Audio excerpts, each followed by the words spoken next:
Totoo nga pala yung sabi ng mga magulang natin dati. Mahirap kumita ng pera.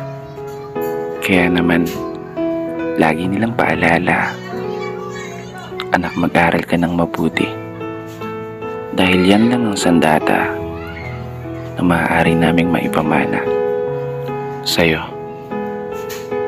Isang sandata na magagamit mo sa mga panahong wala na kami sa tabi mo, para gabayan ka o itama yung mga mali na pwede mong maging desisyon, lalo sa sitwasyon na tanging sarili mong lakas ang ituturing mong pundasyon para harapin yung mabibigat na mga pagsubok at hamon.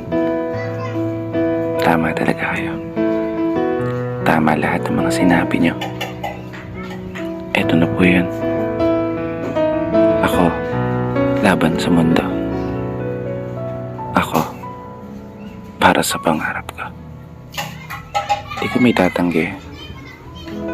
Minsan ko na rin hiniling ang mabilis na paglaki.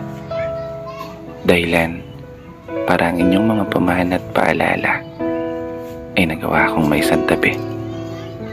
Aminadong nakagawa rin ng mga pagkakamali, mga pagkakataong hindi na sana nasayang kung natutunan kong humindi. Mga daan na pinili kong lakaran kahit salungat sa kakayahan ng mga binti.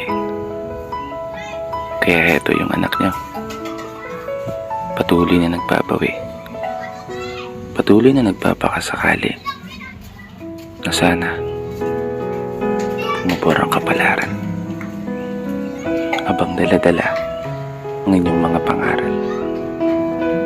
Isang pamana na bitbit ko sa araw-araw.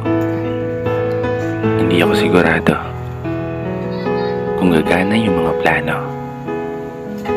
Ang tanging alam ko lang, magagawa ko itong may panalo. At sa araw na yun, pangako, kayo naman. Sa araw na yun, babawi ako sa inyo. Maraming salamat sa sandata niyong ipinamana. Dito na nagtatapos. Kaya isang pagpupugay para sa lahat ng mga magulang at para sa lahat ng mga anak na patuloy sumasabay sa hamon ng buhay.